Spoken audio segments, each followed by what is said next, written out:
Is it crazy or autocracy? Or what type of crazy is that? Except crazy. News making the headlines. Black Maria is to carry criminals, trading looters that are in government today. Sometimes it gets confrontational. Slap you in the face. Excuse me, don't put words into my mouth. Whatever it is that will bring our military to disrepute, I say to hell On with it. Core Digest, I want to know why I should be believing them. every weekday, we bring all of these together and take them to the court of public opinion, Everybody has a right in Nigeria. where you are the judge.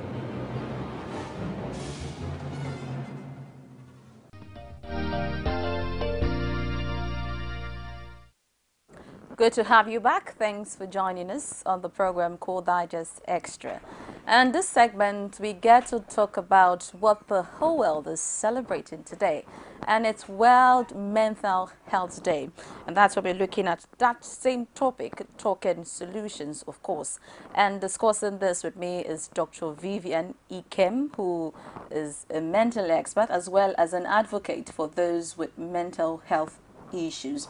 And interestingly, she even wrote a book to that effect to show how well she's into advocating that those with this issue, I wouldn't call it disease, should I call it disease? Or issue or challenge, really have a life. And even at the time when the World Health Organization is saying that even those with mental health have rights, they have human rights. So because they are mentally deranged doesn't mean that they're out of the world. Yeah, really. So now, as we look at this certain issue, you know, in this part of the world, especially in Africa, people would usually ascribe mental illness to some form of metaphysical powers, saying that she is happening to him because of one thing or the other.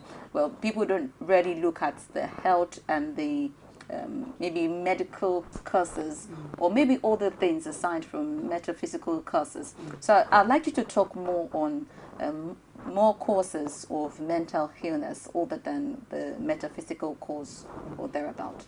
Thank you very much for having me on. You see, mental health is one thing that is really overlooked in general. For a lot of people, we think of those that have mental issues as those, you know, running around on the streets or, you know, not being able to do much, you know. But mental health is not about just being, on the road. Mental health has to do with how well you can cope with issues. It has to do with, you know, even issues of self-esteem. All these things contribute to mental health. And one mistake we make, especially in this part of the world, is to think that, this issue with this person is to do with witchcraft, or this issue to do with this person is, well, juju, so to say, as a lot of, you know. And I think as a community, we need to be able to draw the line on issues and say, no, look, not everything is the devil. Not everything is juju or witchcraft, or it's not somebody from the village doing something. Mental health issues can be caused by anything.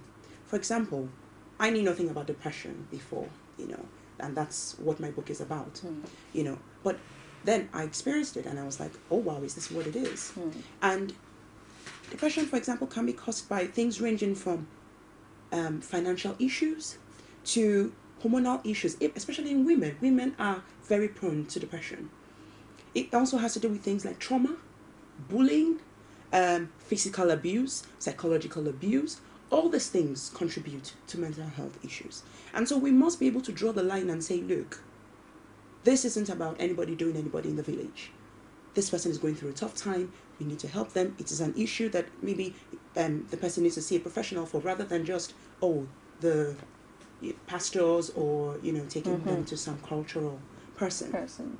This is one thing that I focus on in my book, Shadows of the Mirror, The Many Faces of Depression. I have a whole chapter on that, because the sooner we address these issues and make people see what it is, it will help a lot of people. You know, now, do you see the Nigerian health sector doing enough in helping people with mental health issues? I think that it is a growing area. There's a lot of room for improvement. As I said initially, mental health is one thing that is often overlooked. And it's something that when we talk about, people think that it's something to be ashamed of, or something that, there's some stigma attached to, which is often misguided.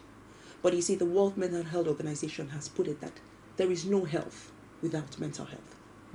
So as a community, we need to talk about it more. There is already, the organizations now that have started, doing things to raise public awareness of mental health. So for example, I was with Professor Oyegureje and the Mental Health Leadership Advocacy Program team yesterday at the press conference in Ibadan, talking about mental health and trying to correct perceptions. Today is World Mental Health Day, and right now they're a rally at the market trying to raise awareness of Mental Health Day. Today as well, the Mental Health Foundation is at Evans Square, and they're doing a football match to try and raise awareness of mental health. Yeah. But there is still a lot of work to be done. There is the fact that individuals need to know that they are not alone. Many issues of mental health can be addressed earlier on rather than later. And I think the government has a lot to do. We need to have more support structures in. We also need to have people talking about it more without feeling like it's something to be ashamed of. Because there is nothing to be ashamed of. What we are doing by not addressing the issue is keeping people trapped. Yeah. Interesting is that you actually had your share of it. Now, I'm quite interested about how you got over the depression issue you had when you had it. Okay. So, I am thankful. I often tell people that I'm actually thankful for the experience. It wasn't fun, so to say, but at the end of the day, it made me a better person. It's enlightened me on a lot of things. And it gave birth to my book. And when you talk of, how I recovered, I see that in many ways I had support. I had support. I dealt with it, and this is where it comes back to the fact that there's no point denying what is. Sometimes we just have to deal with issues head on.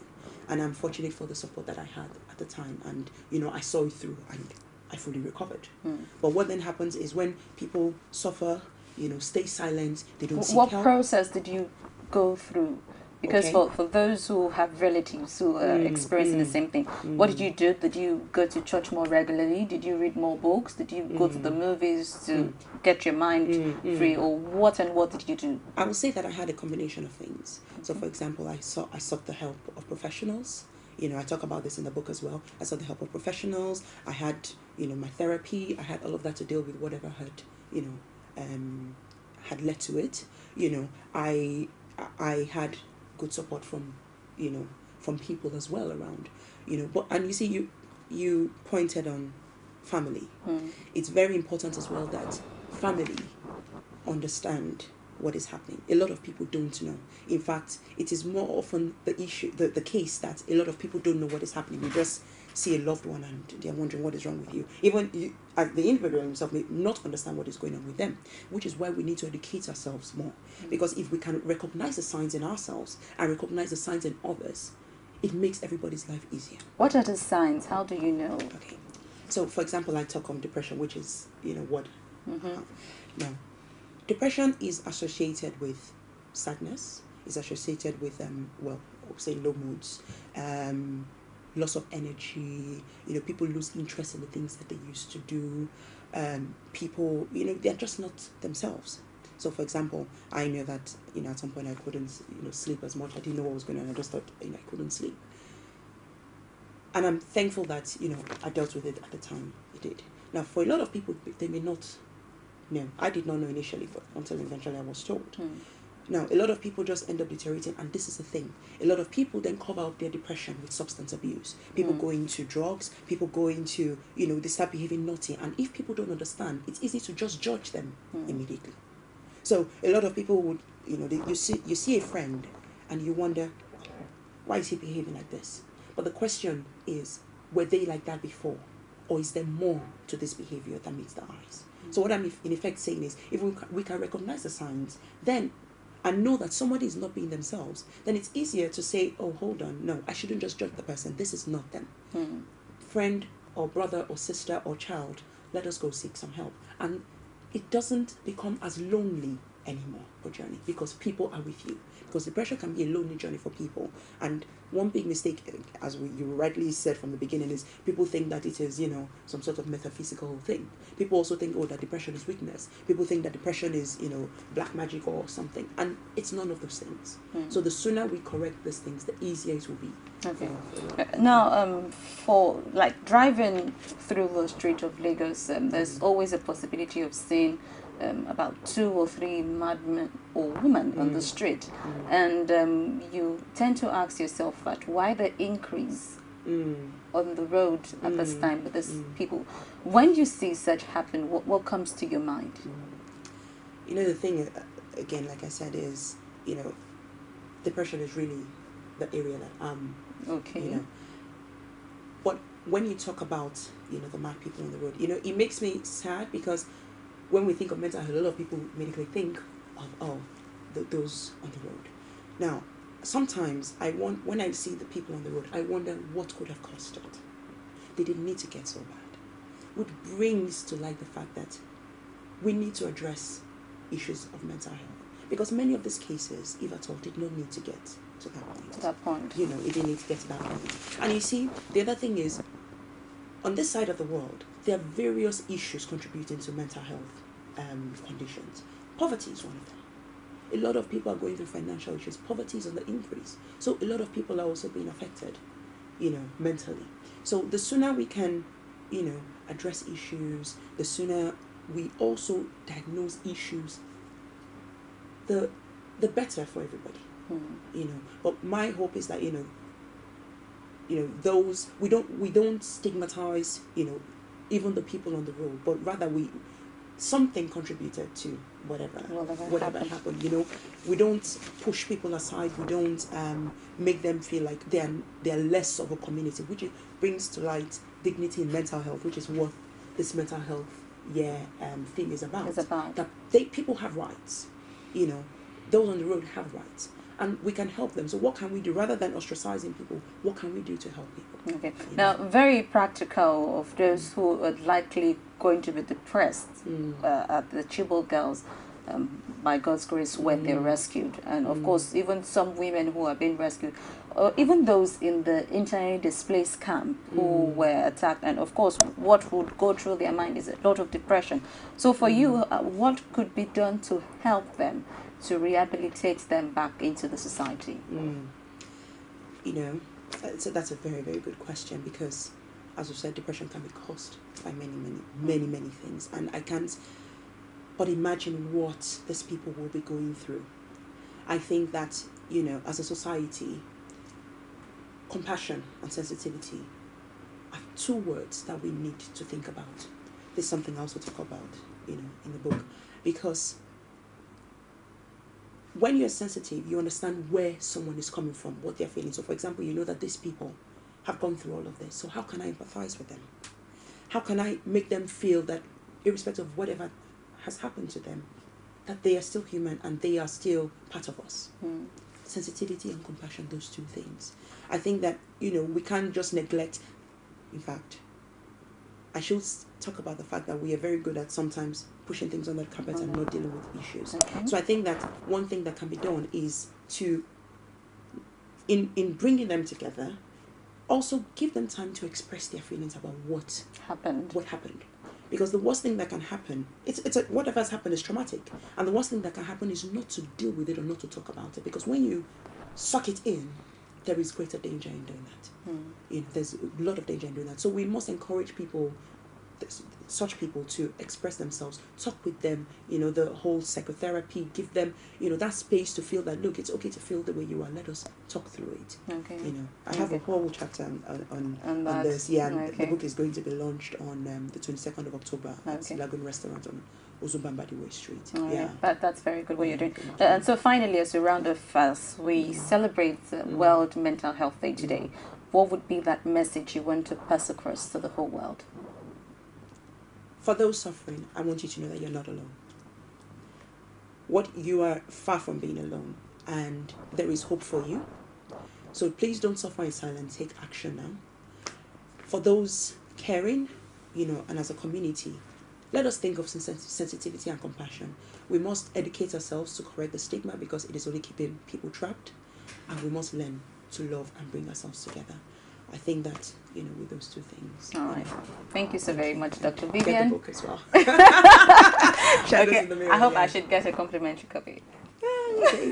We'll talk about that. There. Okay. Yeah. Don't worry, I'll get the invite later from you. All right. Okay. Thank you so very much. Well, you had it all on mental health, and the doctor emphasized that it's important that we show compassion and care to those having this issue because they are also part of the society, regardless of whatever situation they are going through. And right now, the next segment we'll be looking at will be entertainment, because let's just take a little break as we speak to a movie actor and producer who tell us a little about the Nigerian entertainment industry before we go to business, as we always do on Saturday as we look at entrepreneurship. So we'll have the movie actor and producer before we look at entrepreneurship. Stay with us and we'll be right back.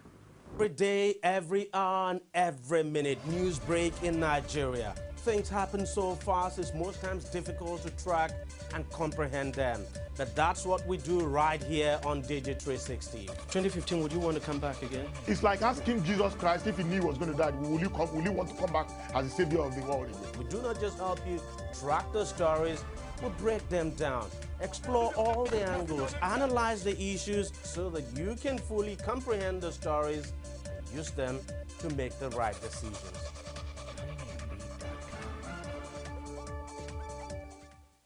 You can now watch Core TV News live from anywhere in the world on our website www.coretvnews.com. Click on Live TV on our website and watch us live. And welcome to Core TV Primetime Days. To follow us on Twitter, click on Twitter icon on our website. On Facebook, click on the Facebook and YouTube to see all our previous news production. You can also watch us live on YouTube. Click Core TV, leave a space, then News. Core TV News, a 24-hour news station.